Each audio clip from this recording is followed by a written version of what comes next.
In 1957, a novel about the end of the world sold more copies than almost any book published that year. On the beach, imagine nuclear fallout drifting south, slowly poisoning the last survivors in Melbourne. Gregory Peck starred in the film. The author's name was on every bookshelf in the English-speaking world, Nevil Shute, but Nevil Shute was a mask. His real name was Nevil Shute Norway, and before he wrote a single bestseller, he built the fastest airship in the world, 720 feet long, 6 Rolls-Royce engines, 81.5 miles per hour. He flew it across the Atlantic and back. Nearly 1 million Canadians came to see it. It worked. The British government built a rival. Theirs was called R101. Bigger, heavier, more expensive, and stuffed with untested technology. The Secretary of State for Air, Lord Thomson, treated it as a personal monument. He planned to ride it on a grand imperial tour, return in triumph, and cement his political future. On the 4th of October 1930, R101 departed on its first long-distance voyage. Thomson brought 254 pounds of personal luggage. Cabin trunks, champagne, a dress sword, and a blue carpet weighing 129 pounds for a reception at the other end. The crew were limited to 15 pounds each. Biscuits had been removed from their tins to save the weight of the tins. 7 hours later, over a ridge near the French town of Beauvais, the ship dove nose first into a wood, and 5.5 million cubic feet of hydrogen detonated. 48 of 54 people on board perished, including Thomson, the ship's designer, and most of the senior staff who might have explained what went wrong. What the government did next was not reform, it was erasure. Norway's R100, the ship that had just crossed the Atlantic, built on time, under budget, in an unheated shed in Yorkshire, was grounded. For over a year it hung deflated in its hangar. Then the cabinet gave the order. The duralumin framework was flattened by steamrollers and sold for scrap. Total price, less than £600. The ship had cost $471,000 to build. The Vickers team was not called to testify at the inquiry, not invited to the state funeral, not consulted on what came next. And the pen name Nevil Norway had chosen to protect his engineering reputation became the only name anyone remembered, because the government made sure there was no engineering left to remember. We told the story of Tommy Flowers, how the government classified Colossus and ordered it dismantled, erasing the man who built the first programmable electronic computer. But Flowers was not the first. 25 years before Colossus, in a hangar at Cardington, the technique had already been perfected. Nevil Shute Norway was born on the 17th of January 1899 at 16 Somerset Road, Ealing, then still in Middlesex, on the western edge of London. His father, Arthur Hamilton Norway, was a classical scholar who had risen through the civil service to become a senior official in the General Post Office. Arthur also wrote travel books. His mother, Mary Louisa, was the daughter of a major general. The family name was Cornish, descended generations back from Norwegian timber traders who had settled in Cornwall. Writing ran in the blood. His grandmother, Georgina Norway, published novels. His father published histories. The boy who would become one of the century's best-selling authors grew up in a house where books were furniture, but the boy could barely speak. Nevil stammered from the age of 5 or 6, not a slight hesitation, a severe grinding block that turned every sentence into an obstacle. School was brutal. Both pupils and teachers at his preparatory school in Hammersmith responded without sympathy. Tormented, he did what any miserable, clever boy would do. He played truant. For several days, instead of going to class, he walked to the Science Museum in South Kensington and stood in front of the steam engines. He studied the Blériot monoplane, the Antoinette, the models of machines that turned fuel into motion. The Stammer had locked him out of the spoken world. The museum let him into a better one. He was moved to the Dragon School in Oxford, where he flourished. Then Shrewsbury. He developed obsessions with sailing, motorcycles and aeroplanes, anything mechanical, anything that moved. In 1912, the family relocated to Dublin, when Arthur was posted as secretary to the post office in Ireland. 4 years later, on Easter Monday 1916, the Irish Republican Brotherhood seized key buildings across the city. The 17-year-old Nevil served as a stretcher-bearer during the Rising and was commended for his courage. His father's General Post Office became the rebel headquarters.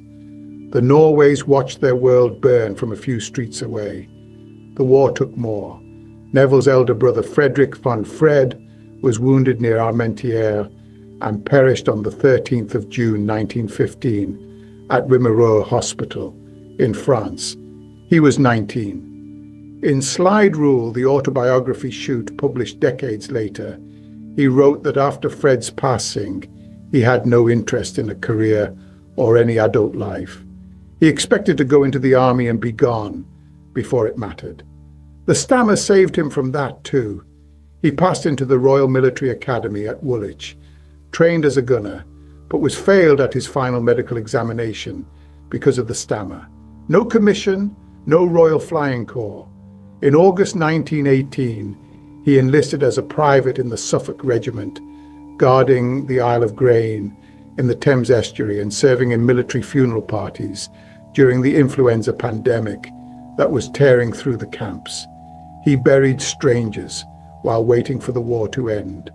After demobilization, he entered Balliol College, Oxford, in 1919 to read engineering science, a broad discipline covering mathematics, mechanics, structures, and materials. He graduated in 1922 with a third-class degree, not distinguished, but during university vacations, he had worked unpaid at the aircraft manufacturing company at Hendon, and then for Geoffrey de Havilland's firm, and that practical experience mattered more than any examination mark.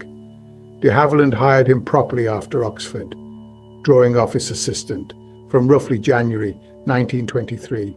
He learned to fly. He gained experience as a test observer. And in the evenings, he did something that no one in the drawing office expected.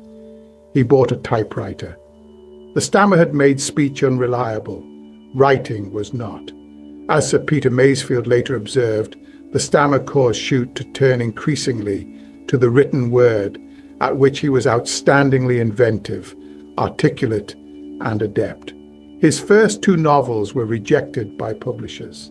His third, Marazan, was published in 1926, while he was deep in the stress calculations for R100. He described novel writing as an antidote to the stress of engineering, a way to let the other half of his mind breathe. He published under his two Christian names, Nevil Shute. The reason was practical and, in hindsight, devastating. He feared that colleagues at Vickers would think novel writing meant he was not a serious person, that it compromised his commitment to the work. The pen name was a firewall. On one side, the engineer, Nevil Norway, chief calculator on His Majesty's Airship R100. On the other, the storyteller, Nevil Shute, author of adventure novels nobody important had read yet. It was a sensible decision. It was also the decision that erased him, because when the government destroyed his engineering career, the firewall worked exactly as designed. It kept the two identities apart. The novelist survived, the engineer vanished. But that came later. In 1924, Nevil Norway left de Havilland and accepted a position at Vickers. His new title was Chief Calculator on the most ambitious airship project in British history. He was 25 years old, and the competition that would define and destroy his career as an engineer was about to begin. The story of R100 and R101 begins not with engineers, but with a politician and a baronet arguing about how the British Empire should be connected by air. Sir Denniston Burney, retired naval officer, Conservative Member of Parliament for Uxbridge and consultant to Vickers, proposed the scheme in 1922. 6 commercial airships linking London to the far corners of the empire, built and operated by Vickers, subsidised by the government. Our committee reported favourably. Nothing happened. Committees rarely do anything quickly. Then the general election of December 1923 brought Ramsay MacDonald's Labour government to power. The new Secretary of State for Air was Christopher Birdwood Thompson, a tall, charismatic former Royal Engineer, multilinguist and recent convert to the Labour cause. Thompson looked at Burney's scheme and rejected it, not because it was bad engineering, but because it would hand a monopoly to a private company. For a Labour government that believed in public enterprise, a state-subsidised Vickers airship fleet was politically impossible. Thompson's alternative was announced in the House of Lords on the 21st of May 1924. 2 airships would be built in direct competition, one by Vickers, one by the government's own Royal Airship Works. Whichever team produced the better ship would build the rest of the fleet. Thompson estimated the cost at no more than £1,200,000 over 3 years. The press gave them nicknames immediately: R100, the capitalist airship; R101, the socialist airship. The names stuck because they were precise. The 2 teams could not have been more different.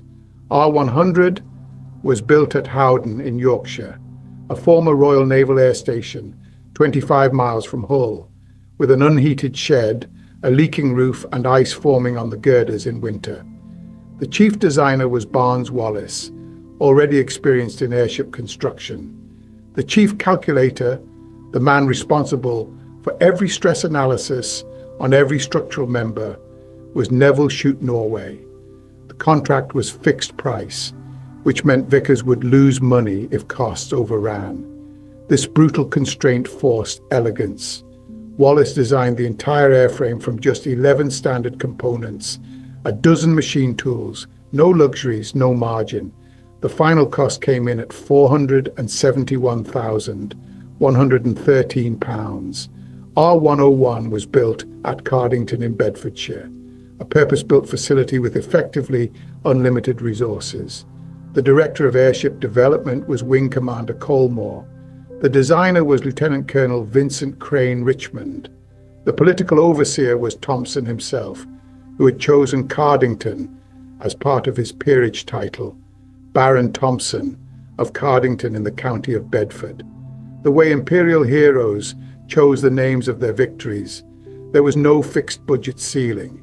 The final cost, £711,595, 51% more than R100, and the total program cost ballooned to nearly £2,400,000, almost double Thompson's original estimate.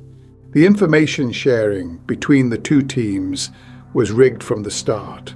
The Air Ministry ordered Vickers to share wind tunnel data and structural test results with Cardington. Cardington was not required to share anything back. The R100 team learned about their competitors' progress from newspapers. Meanwhile, R101's engineers reported to civil servants as who were not technically trained, and political considerations routinely overrode engineering judgment. When Cardington's engineers suggested that both long-distance flights, R100 to Canada, R101 to Egypt, should be postponed until 1931 because neither airship was ready, the suggestion was ignored. Thompson had a schedule. The Imperial Conference was not going to wait. This was the core structural failure, and it had nothing to do with girders or gasbags. In the Vickers team, engineers made engineering decisions. If Wallis said a component needed redesigning, it got redesigned. If Norway's stress calculation showed a frame was overloaded, the frame was changed. The chain of authority ran from mathematics to metal. At Cardington, the chain ran from metal to a minister's diary. Richmond designed in good faith. Rope, his assistant, raised alarms in good faith, but the system above them measured progress, not by airworthiness, but by political deadlines. Norway saw this clearly from the outside, though he could not see the details. In slide rule, he wrote that the Vickers team guessed R101 was a bad airship, but did not realize, because of the secrecy, how bad it actually was. The competition that was supposed to produce the best of both approaches instead produced one team that could speak freely and one that could not. And the team that could not speak freely was the one carrying the Secretary of State for Air. To understand why one airship crossed the Atlantic and the other crashed in a French field, you need to understand two opposing philosophies of engineering. One said, use what works and make it cheaper. The other said, invent everything at once and worry about the budget later. Barnes-Wallis faced a brutal reality. The fixed-price contract meant that every penny over budget came out of Vickers' margin. This constraint, which looked like a handicap, turned out to be the airship's greatest advantage. It forced the team to be conservative, and conservative in engineering often means reliable. R100 was 719 feet long and 133 feet in diameter. Its gas capacity was 5,156,000 cubic feet of hydrogen, held in 17 gas bags made from gold beater skin, oxen intestinal membrane layered on cotton fabric. This sounds medieval. It was also the most reliable gas bag material available, proven across decades of lighter-than-air flight. The frame was duralumin, an aluminium alloy well understood from Zeppelin construction. Wallis designed 16 longitudinal girders formed from strips of duralumin, wound into a helix and riveted together, connecting 15 polygonal transverse frames held in shape by wire bracing. The entire structure used just 11 standard components. 11. An airship, the length of an ocean liner, built from the same number of distinct parts you might find in a moderately complex piece of furniture. This was not laziness.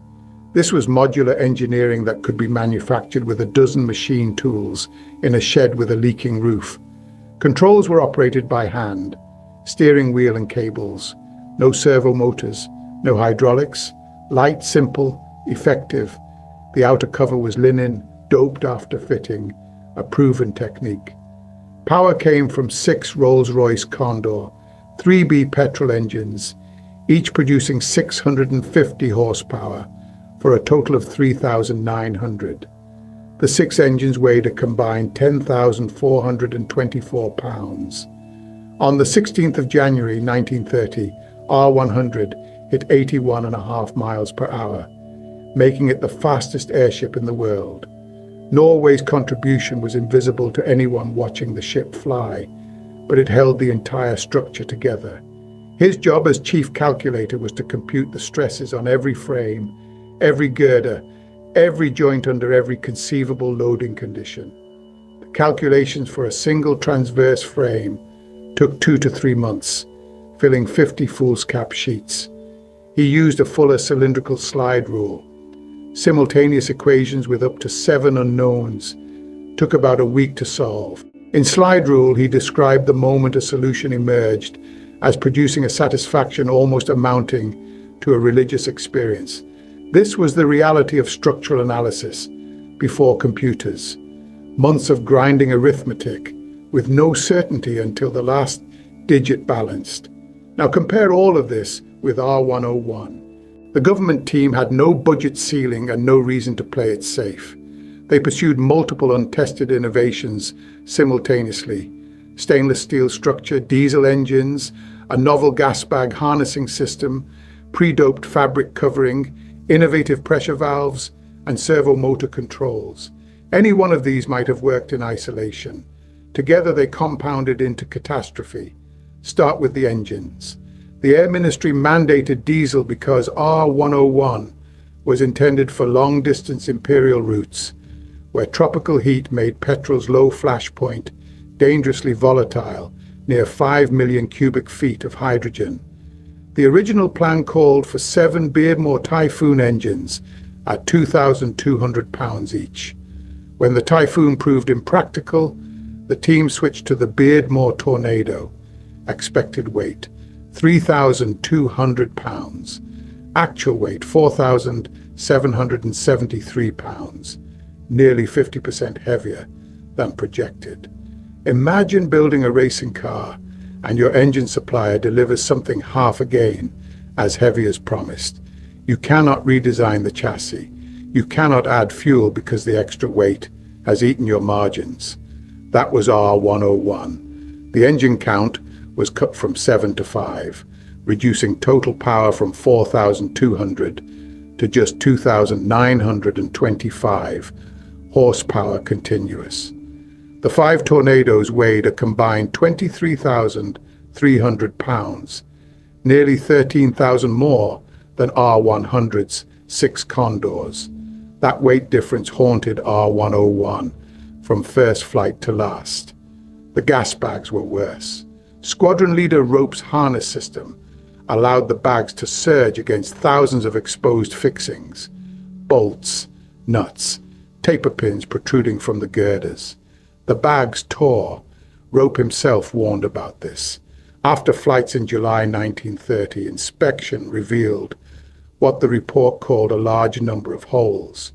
Rope was overruled. Richmond estimated that gas valve leakage alone cost 4 to 5 tons of lift over 12 hours. 4 tons of lift is the difference between an airship that flies and one that does not. Then the outer cover. R101 used pre-doped linen, fabric treated before fitting rather than after. Panels began splitting before the airship left its shed. The specified braking strain was 700 pounds per foot. Samples tested at 85 pounds, 12% of specification. Most of the cover was replaced, but original panels remained at the nose and 2 tail bays. By late 1929, disposable lift was so inadequate that any long-distance flight was impossible. The solution: cut the ship in half and insert a 46-foot bay, adding roughly 500,000 cubic feet of gas capacity. The modification was structurally competent, but R101 then flew just one test flight, 16 hours and 51 minutes, in near-perfect weather on the 1st of October, before being dispatched on its maiden overseas voyage 3 days later. Full-speed trials were impossible. The aerodynamic consequences of the extension had not been investigated. R100, proven materials, proven engines, conservative design, fixed budget, and a team that could say no. R101, experimental everything, no budget limit, and a schedule set by a politician with imperial ambitions. The geodetic wiring that Wallace developed for R100, distributing loads through a lattice of crisscrossing members rather than a simple frame, proved to be one of the most important structural innovations in British aviation. After the airship program ended, Wallace applied this principle to aeroplane construction at Brooklands. The result was the Vickers Wellington bomber, so tough that Wellingtons returned from combat with entire sections of fuselage shot away, still flying because the geodetic structure redistributed loads around the damage. Over 11,000 were built. The innovation, born in an unheated shed in Yorkshire, flattened by steamrollers and sold for scrap. That innovation helped win a war. R101's innovations led nowhere. The stainless steel frame, the diesel engines, the parachute harness, the pre-doped cover, none were adopted by any subsequent design. 11,000 Wellingtons are Wallace's memorial.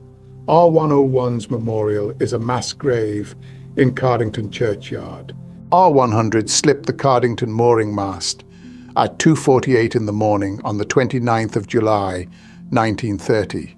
On board were 37 crew and 6 passengers. Among them, Nevil Shute Norway, riding as Deputy Chief Engineer. The destination was Montreal. The distance, 3,364 miles of open Atlantic. The crossing took 78 hours and 49 minutes. 8 of those hours were consumed by storm damage. Near an island in the St. Lawrence Valley, severe shifting winds tore large sections of fabric from 3 tail fins. The engines were stopped. Riggers climbed out onto the fin walkways in safety belts, nothing beneath them but the river, 1,000 feet below, and stitched the fabric back together by hand. A violent updraft then caught the ship, throwing it from 1,200 to somewhere above 3,000 feet in about a minute. Crockery smashed across the kitchen floor. R100 arrived at St. Hubert Airport, Montreal, on the 1st of August. The reception was extraordinary. Over 12 days, somewhere between 800,000 and 1 million Canadians visited. On one Saturday alone, nearly 150,000 people took a special train from downtown Montreal. More than 3,000 walked through the airship itself. On the 10th of August, R100 made a 24-hour flight over Ontario, overflying Ottawa, Toronto, and Niagara Falls. The return crossing to Cardington took just 57.5 hours. It was the last flight R100 ever made, and its success may have sealed R101's fate. Norway later wrote that before the transatlantic crossing, the Vickers team could have suggested that neither ship was ready. But when R100 returned in triumph, the Cardington team faced a choice: make their own proving flight or admit defeat. Admitting defeat meant professional ruin. R101 had first flown on the 14th of October, 1929. Its test program was a catalogue of problems. After roughly 10 flights and 74 hours in the air before modifications, the known issues included grossly insufficient lift, an overweight airframe, deteriorated cover at 12% of specified strength, gasbag chafing, producing an abundance of holes, gas valves leaking tons of lift per day, and engines that could not be tested at full power without something breaking. Multiple people raised alarms. Inspector McWade bypassed his superior on the 3rd of July, writing directly to his commanding officer to state his unwillingness to recommend either extending the permit to fly or granting a certificate of airworthiness. Gasbags were hard against the girders. There were thousands of fouling points. His concerns were blocked from reaching the Air Council.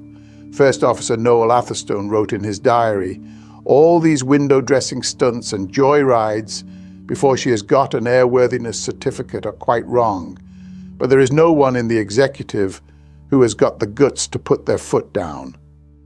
Captain Carmichael Irwin reported cover flapping, valve malfunction, and holes in the gas cells. In conversation with R100's Captain Booth, Irwin said most of the gas losses were from the valves. The certificate of airworthiness was issued on the 2nd of October, 2 days before departure. It was based not on observation of actual flight testing, but on design paperwork reviewed by 2 consulting professors. One gave his approval over the telephone. His letter admitted that a good deal of general thinking on limited information had been required. The professors were still writing their formal report when R101 crashed. Before the House of Lords that summer, Thomson had declared, "This is one of the most scientific experiments that man has ever attempted. There is going to be no risk while I am in charge." Before boarding, he reportedly said, "She is as safe as a house, except for the millionth chance." R101 departed Cardington at 1836 on Saturday the 4th of October. 54 people aboard. Thomson brought his luggage, all 254 pounds of it. Squadron Leader Booth, R100's captain, watched from the mooring tower as Irwin dumped an estimated 3 tons of water ballast just to lift the nose. Booth was alarmed. Rain began almost immediately. By 9:35, crossing the coast near Hastings, an observer estimated the ship was at 500 feet, flying at 40 miles per hour. Badly. The rain-soaked cover was adding tons of dead weight. At midnight, the average speed was just 33 knots. A cheerful radio message described an excellent supper, and distinguished passengers retired to bed.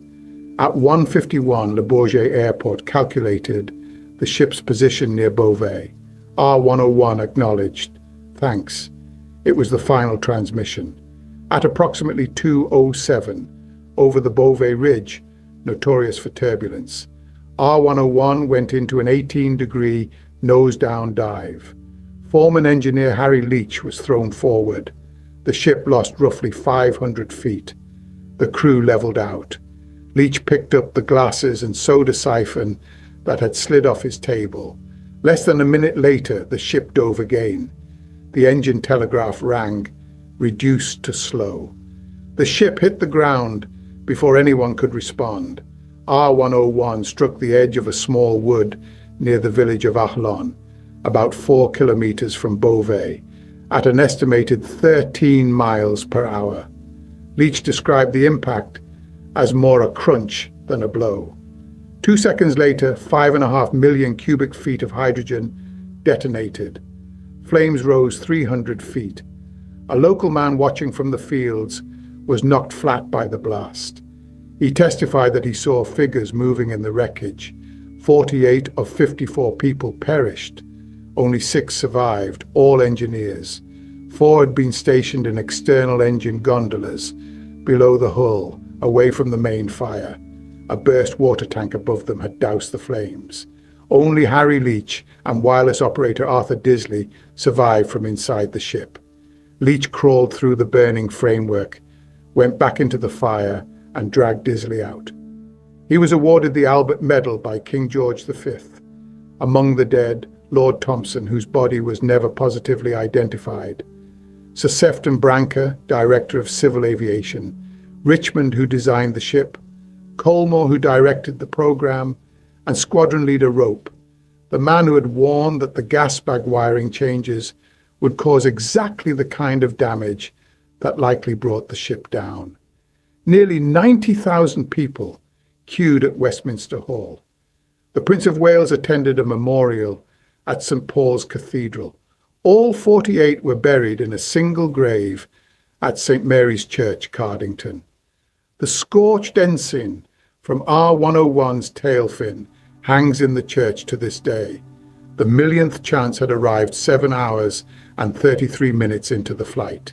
The Court of Inquiry opened on the 28th of October 1930 at the Institution of Civil Engineers in Westminster. It was led by Sir John Simon, with assessors Lieutenant Colonel Moore Brabazon and Professor Inglis. The hearings ran until the 5th of December. The published report, Command Paper 3825, appeared in the spring of 1931. The inquiry concluded that a tear in the forward outer cover, likely in sections that had retained the original deteriorated fabric, caused one or more gas bags to rupture. The loss of hydrogen made the ship nose-heavy beyond elevator correction, producing the 2 fatal dives. It acknowledged that political pressure played a role, stating it was impossible to avoid the conclusion that R101 would not have started on the evening of the 4th of October if matters of public policy had not made it highly desirable. But it attributed this to collective eagerness rather than direct interference. It blamed no individual. This was convenient. Every senior figure who might have been held accountable, Thompson, Richmond, Colmore, Scott, Rope, was in the mass grave at Cardington. The dead cannot defend themselves, but they also cannot be cross-examined. And the people who could have offered the most damning technical testimony were never asked. The Vickers team, Barnes Wallis and Nevil Shute Norway, the only surviving engineers qualified to give a critical assessment of R101's design, were not called to testify. They were not invited to the state funeral. They were not consulted about the future of British airship development. They were simply excluded from the record. Shute's verdict, published 2 decades later in Slide Rule, was blunt. The disaster was the product of the system rather than the men at Cardington. The one thing that was proved, he wrote, is that government officials are totally ineffective in engineering development, and any weapons they develop will be bad weapons. A fair account requires a caveat here. Shute's version of events is the most vivid, the most readable, and the most widely known, what is so. But it is not uncontested. Sir Peter Masefield, who knew both Shute and many of the Cardington personnel, described the airship chapters of Slide Rule as marred by a bitter and in many ways inaccurate tirade against the Royal Airship Works. Masefield noted that Richmond had rejected Shute for a position on the planned follow-on projects, which may have coloured his account. Shute himself reportedly admitted later that many of his criticisms of the R101 team were unjustified. Barnes-Wallis, too, made scathing remarks about Richmond. But personal animosity is not the same as engineering analysis. The Cardington engineers were not incompetent. They were attempting genuine innovation under a system that would not let them say, "not yet." Thomson's deadline, not Richmond's ambition, was the primary cause. The distinction matters. What has no defense, no caveat, and no competing interpretation is what happened next. On the 31st of August 1931, the Cabinet formally abandoned British airship development. The Great Depression provided fiscal cover, but the political logic was naked. R100, the capitalist airship, was a standing rebuke to the government's catastrophic failure with R101. Its continued existence, functional, proven, the fastest airship in the world, was a permanent embarrassment. Alternatives existed. The American government offered cheap or free helium in exchange for British technical data. Helium deposits had reportedly been found in Canada. Sale of R100 to Canada was discussed. Every option was rejected. Dismantling began on the 16th of November 1931 inside number 1 shed at Cardington. The duralumin framework that Barnes-Wallis had designed, the elegant modular structure built from 11 standard components, was flattened by steamrollers, cut into sections and sold for scrap. The process was completed by February 1932. Total sale price, less than £600. Some sources specify $450 for the framework alone. The airship had cost £471,113 to build.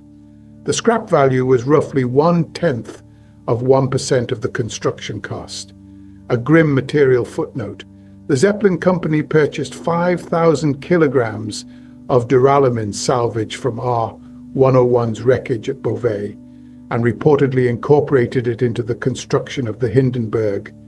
Metal from the ship that crashed in France may have burned again at Lakehurst, New Jersey on the 6th of May, 1937.